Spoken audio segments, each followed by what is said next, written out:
Deus, porque até aqui o Senhor nos ajudou e estamos iniciando a nossa penúltima aula do primeiro trimestre de 2020 e hoje estudaremos a lição de número 12, a conduta do crente em relação à família, ou seja, o modo de viver, o modo de agir do crente em relação à família.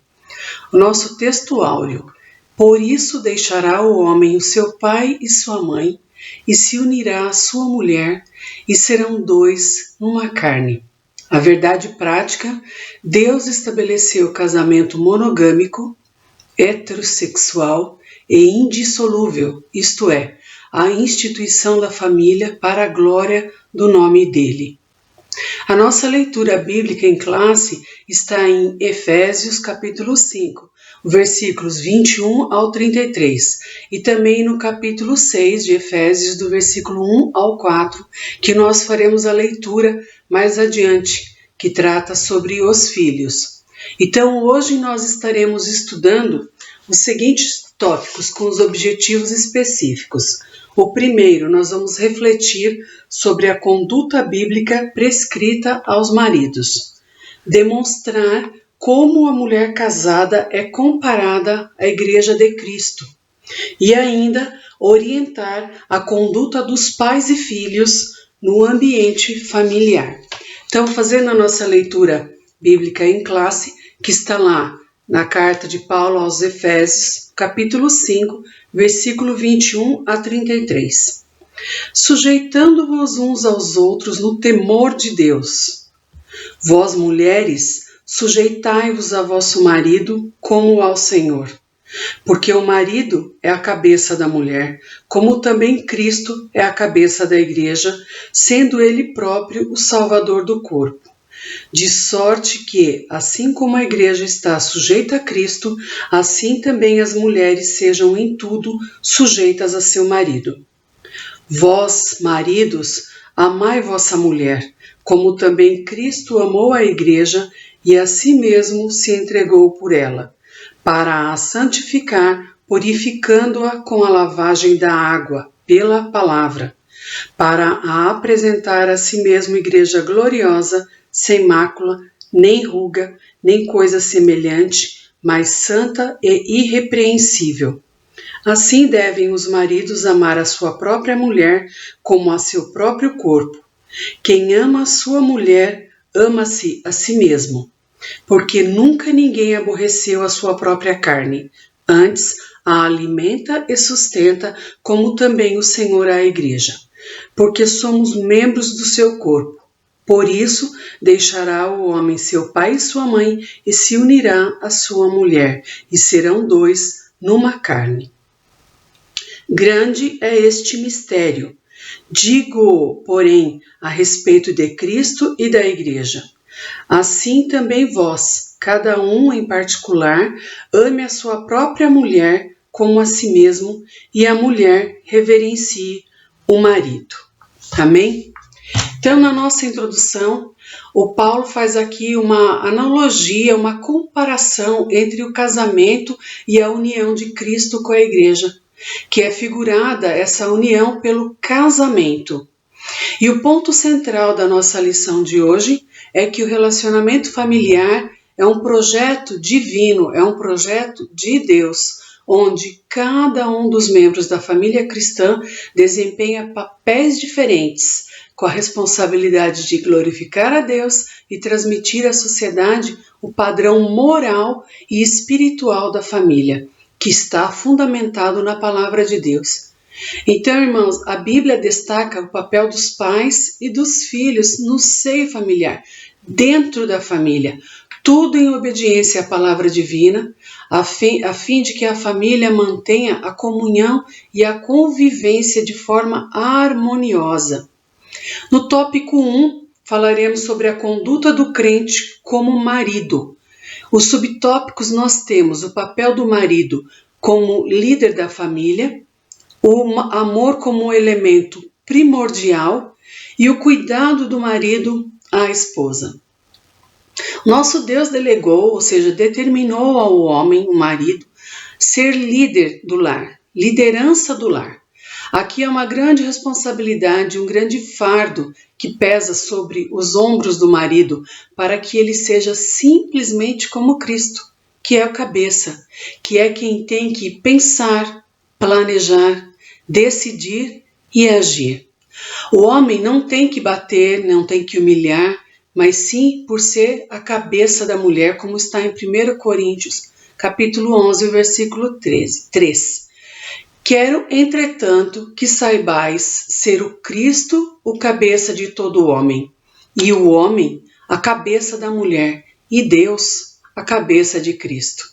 E tendo o Senhor o constituído por cabeça, o homem, o marido, ele deve pensar, planejar, ele deve ver, ouvir todos os membros da família, verificar a situação, fazer uma oitiva, escutar cada um e, por último, decidir, falar, tomar as decisões, sendo essa decisão de consenso, de comum acordo. Abraão, se formos ler a palavra de Deus, veremos que ele era o cabeça, sentia a situação, planejava e somente tomava as decisões após ter ouvido a Sara. Em tudo o casal combinava. Assim deve ser o relacionamento conjugal do cristão. O marido tem que ter sintonia com o Senhor, sendo dirigido e guiado pelo Senhor. Acima dele está o Senhor e ele deve levar toda a sua família a servir a Deus, como está nessa leitura que acabamos de fazer lá em 1 Coríntios. O marido que deve tomar as iniciativas, as atitudes, não somente ficar no blá blá blá para com o seu amor, para com a família e com a esposa. Com atitudes amorosas, a mulher lhe será sujeita, não por ameaças, não pelo medo ou por violência, mas como é nossa sujeição a Cristo. Pois Cristo, ele não nos bate, Cristo não nos violenta, Cristo não nos humilha nem faz ameaças, mas ele nos amou primeiro, ele se sacrificou por nós. Por isso Paulo diz aqui aos maridos: amai vossas mulheres como Cristo amou a sua igreja. Vemos aqui que quem conhece a Bíblia sabe que não há machismo, ao contrário, sabemos que nossa sujeição aos nossos maridos é igual à nossa sujeição ao Senhor. Aqui nesse texto, Paulo, na carta aos Efésios, Paulo não está sugerindo que nós, mulheres, sejamos inferiores aos homens, ou que lhes sejamos sujeitas em toda a situação. Fica claro que ele está tratando com lares cristãos. Está evidente isso quando faz uma analogia, compara a Cristo, e faz a ilustração de Cristo com a família, com o casal, onde tudo tem que ser para a glória de Deus. Temos ainda que o marido deve amar a sua esposa com verdadeiro altruísmo. O que é isso? Esse amor sacrificial, demonstrando amor puro, amor sincero, promovendo uma vida digna, além das provisões materiais. Tratar dela como se fosse ele próprio, somente para ele. Quando o marido se decide colocar os interesses da esposa em primeiro lugar, ele voluntariamente sujeita os seus próprios interesses às necessidades de sua esposa e, portanto, sujeita-se a ela em uma atitude de reverência a Cristo. Glória a Deus. O tópico 2, a conduta da crente como esposa, a mulher cristã enquanto que esposa. Os subtópicos trataremos o conceito de submissão cristã, a condição da mulher cristã, a reverência devida ao marido. Em resposta a um marido que ama com o mesmo amor que Cristo amou a igreja, a mulher casada é comparada à igreja de Cristo e, como auxiliadora, Deus delegou a ela a tarefa de respeitar a autoridade do lar que é conferida ao seu marido. A sujeição da mulher aqui é por amor, é uma resposta à iniciativa amorosa do marido. Está lá 1 João capítulo 4, versículo 19, diz assim: nós amamos porque ele nos amou primeiro. Então, o nosso amor a Jesus, é a resposta do amor que Jesus tem por nós e se manifestou primeiro em Cristo. Cristo provou esse amor com atitudes. Vemos esse amor também em Romanos, capítulo 5, versículo 8. Mas Deus prova o seu próprio amor para conosco pelo fato de ter Cristo morrido por nós, sendo nós ainda pecadores. E a igreja ama a Deus. Então, irmãs e irmãos, a mulher se sujeita ao marido se o marido a ama, se entrega e se ele se sacrifica por ela, semelhantemente como fez Cristo por sua igreja. Não é uma sujeição irracional sob o domínio de alguém, mas voluntária e de grata aceitação do amor e cuidado do marido. Retrata o nível de relacionamento entre Cristo e a sua amada igreja. Ainda nós temos um comentário bíblico que quando a esposa cristã sujeita-se a Cristo e deixa que ele seja o Senhor de sua vida, Cristo, não tem dificuldades em se sujeitar ao seu marido. Não significa isso que ela deva se tornar uma escrava, pois o marido também deve se sujeitar a Cristo para que o lar seja harmonioso, conforme o mandamento de Deus. No Evangelho de Cristo, as mulheres alcançaram posição de igualdade aos homens, como vemos no livro de Gálatas, no capítulo 3, no versículo 28, que diz assim: Dessarte, não pode haver judeu, nem grego, nem escravo, nem liberto, nem homem e nem mulher, porque todos vós sois um em Cristo Jesus. Algumas versões da Bíblia nós encontramos que não há macho e nem fêmea no lugar de homem nem mulher. Então nós vemos aqui que no Evangelho o papel da mulher foi realçado pelo cristianismo. A fé em Cristo transcende essas diferenças e não há diferença e torna todos os crentes uma única pessoa em Cristo. Como todos os crentes são seus herdeiros, ninguém é mais privilegiado ou superior aos outros. Cristo se entregou para purificar, santificar a igreja, para que seja uma igreja gloriosa, sem mácula, santa e irrepreensível. Assim, o marido, com a iniciativa amorosa, ele santifica a esposa, como vemos no livro de 1 Coríntios, capítulo 7, o versículo 14. Porque o marido descrente é santificado pela mulher, e a mulher descrente é santificado pelo marido. Imagine então, irmãos, num lar cristão, como não há santificação quando a gente deixa Cristo tomar conta, né? Quando apresentamos o nosso lar a Cristo. Além disso, capacita a esposa a ser recíproca ao amor do marido, reverenciando-o, pois ele é o sacerdote do lar. Ele é quem apresenta a família em vossas orações ao Senhor. No tópico seguinte, a conduta do crente com o filho. Como que tem que ser a nossa conduta com os nossos filhos. Nos subtópicos nós trataremos sobre a responsabilidade dos pais, a conduta requerida dos filhos, o mandamento com promessa. Aqui eu quero fazer a leitura bíblica em classe, que eu não fiz, que está lá continuado em Efésios, mas no capítulo 6, do versículo 1 ao 4. Eu não fiz no início da nossa aula, porque íamos tratar do marido e da mulher, deveres domésticos do marido e da mulher. Agora nós vamos tratar os deveres dos pais e dos filhos. Por isso que farei a leitura agora. Então, Efésios capítulo 6, do versículo 1 a 4. Vós, filhos, sede obedientes a vossos pais no Senhor, porque isto é justo. Honra teu pai e a tua mãe, que é o primeiro mandamento com promessa, para que te vá bem e vivas muito tempo sobre a terra. E vós, pais, não provoqueis a ira a vossos filhos, mas criai-os na doutrina e admoestação do Senhor. Amém? Então, as orientações aqui dadas pelo apóstolo Paulo aos pais, aos genitores, aos nós, é de que eles ajudem os filhos a fazerem o que é correto, a não irritá-los nem provocar sentimentos de raiva ou de rebeldia, porque isso vai atingir o próprio lar cristão. Ele vai deixar de ser harmonioso, vai deixar de ser pacífico, porque aonde reina a desobediência dos filhos, acaba com a paz e a alegria de todos os membros, não é verdade?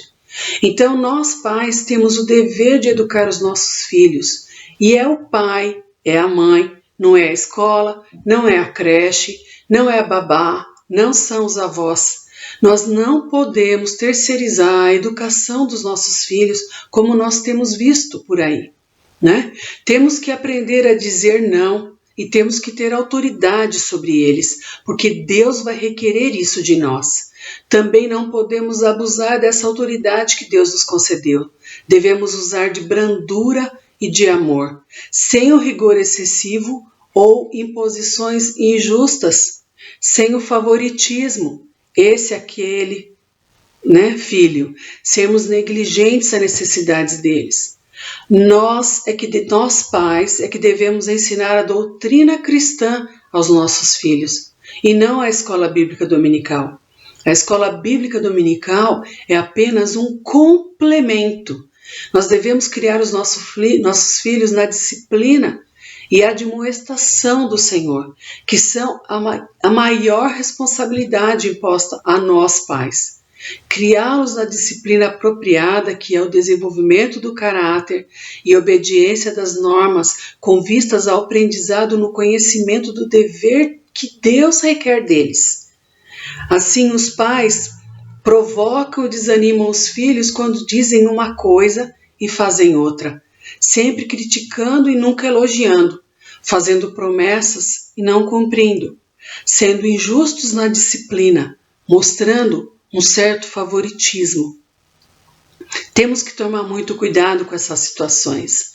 Devemos dar o alimento emocional, o alimento espiritual a eles. A formação moral e espiritual dos nossos filhos está alicerçada no nosso modelo, como pais, como nós somos para eles. O que dizemos, o que fazemos diante e para os nossos filhos influencia muito na vida deles. Nós somos um espelho para eles.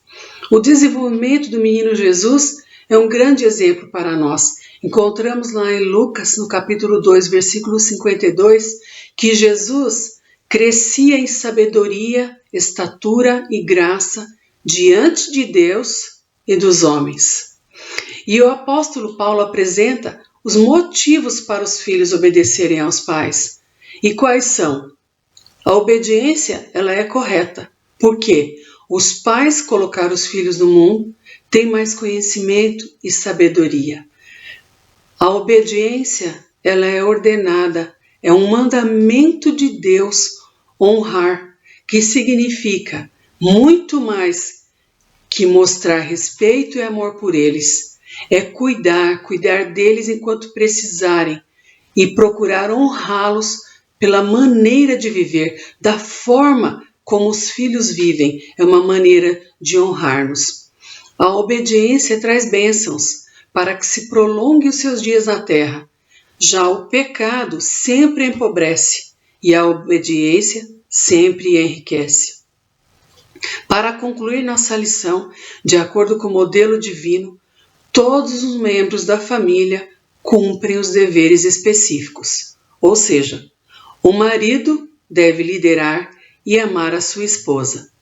A esposa deve submeter-se e respeitar a liderança de seu marido. Aos pais, o dever de educar seus filhos segundo as Escrituras. E os filhos, o dever de obedecer e honrar os seus pais. Assim, o amor, o respeito mútuo e a prosperidade fazem parte da família que se porta como Deus a planejou, como Deus quer que nos comportemos e tenhamos a conduta digna. Como fazer do meu lar um pedaço do céu? Como vencer? Qual é a solução? A solução, irmãos, está no Espírito Santo de Deus. Somente pelo poder do Espírito Santo podemos andar em harmonia como maridos e esposas e filhos. Enchei-vos do Espírito é a ordem de Deus e Ele espera que obedeçamos. Glória a Deus! Deus continue vos abençoando e guardando a cada um de nós em nome de Jesus Cristo. Eu louvo a Deus pela vida de cada um. Estejamos, irmãos, atentos e sejamos firmes e constantes na promessa que nós temos em Cristo Jesus e continuemos a nos cuidar e cuidar daquilo que o Senhor nos deu, crendo que nós alcançaremos a graça. Amém? Glória a Deus. Deus abençoe.